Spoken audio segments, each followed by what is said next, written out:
नमस्कार दोस्तों, कैसे हैं आप। आज की इस वीडियो में हुमायूं से रिलेटेड कुछ इंपॉर्टेंट पॉइंटों को डिस्कस करेंगे जो कि आपके एग्जाम के लिए बहुत इंपॉर्टेंट रहेंगे। तो चलिए स्टार्ट करते हैं अपने वीडियो को। हमारा आज का टॉपिक है हुमायूं। तो चलिए जानते हैं इंपॉर्टेंट पॉइंटों को इसके। हमारा इसमें पहला पॉइंट हमें दिया गया है हुमायूं बाबर का पुत्र। हुमायूं बाबर का पुत्र था। 29 दिसंबर 1530 को 23 वर्ष की आयु में आगरा में बादशाह बना। हुमायूं जो है ये बाबर का पुत्र है और 29 दिसंबर 1530 को 23 वर्ष की आयु में आगरा में बादशाह बना। तो ये हमारा पहला पॉइंट है। देख लो अगला पॉइंट को।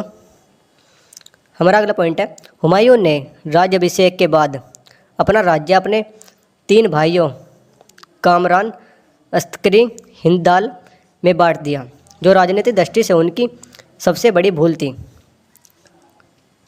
इस वाले पॉइंट में बताया कि हुमायूं ने राज्याभिषेक के बाद अपना राज्य अपने तीनों भाइयों कामरान, अस्करी, दीनदयाल में बांट दिया, जो राजनीतिक दृष्टि से उनकी सबसे बड़ी भूल थी। अगला पॉइंट हमारा है हुमायूं के शासनकाल में दो चरणों में प्रथम 1530 से 1540 ईस्वी तथा दूसरा द्वितीय 1555 से 1556 ईस्वी बांटा जाता है। हुमायूं के शासनकाल में 2 चरण है। हमारा प्रथम चरण है 1530 से 1540 ईस्वी तक और द्वितीय चरण है 1555 से 1556 ईस्वी में बांटा गया है। अगला पॉइंट हमारा है चौसा के युद्ध 1539 ईस्वी में शेर खान ने हुमायूं को पराजित कर दिया था।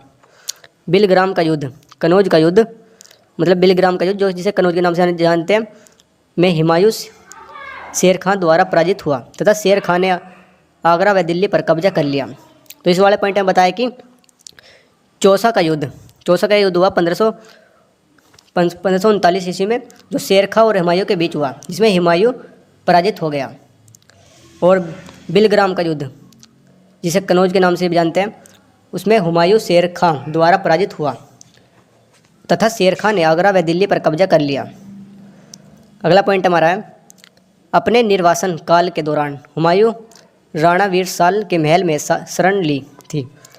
इस वाले पॉइंट में बताया कि अपने वीर शासन काल के दौरान हुमायूं राणा वीरसाल के महल में शरण ली थी। हमारा अगला पॉइंट है 1555 ईस्वी में हुमायूं ने सर हिंद के युद्ध में सिकंदर शाह सूरी को पराजित कर पूर्ण दिल्ली की गद्दी पर बैठा था। इस वाले पॉइंट में बताया कि 1555 ईस्वी में हुमायूं ने सर हिंद के युद्ध में सिकंदर शाह सूरी को पराजित कर पूर्ण दिल्ली की गद्दी पर बैठा था। अगला पॉइंट हमारा है हुमायूं ने 1533 ईस्वी में दिल्ली में 3 दीन पनाह नगर की स्थापना की थी। वह ज्योतिष में विश्वास करता था। सप्ताह के 7 दिन में 7 विभिन्न रंगों के कपड़े पहनता था। इस वाले पॉइंट में बताया कि हुमायूं ने 1533 ईस्वी में दिल्ली में दीन पनाह नगर की स्थापना की थी। वह ज्योतिष में विश्वास रखता था और सप्ताह के 7 दिन में अलग अलग रंग के कपड़े पहनता था। अब देखते अगले पॉइंट को। अगला पॉइंट हमारा है हुमायूं की बहन गुलबदन बेगम ने हुमायूं नामा की रचना की थी। किसने? हुमायूं की बहन गुलबदन ने।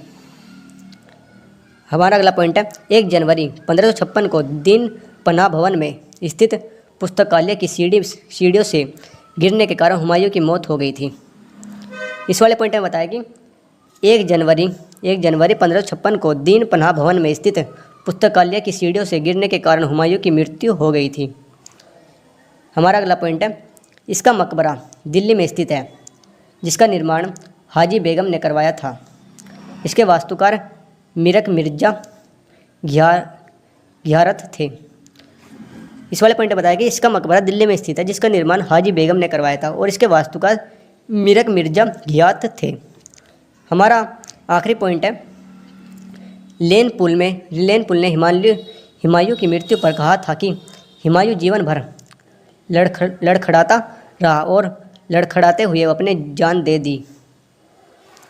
इस वाले पॉइंट में बताया कि लेन पुल ने कहा हुमायूं की मृत्यु पर कि हुमायूं जीवन भर लड़खड़ाता रहा और लड़खड़ाते हुए उसकी जान दे दी।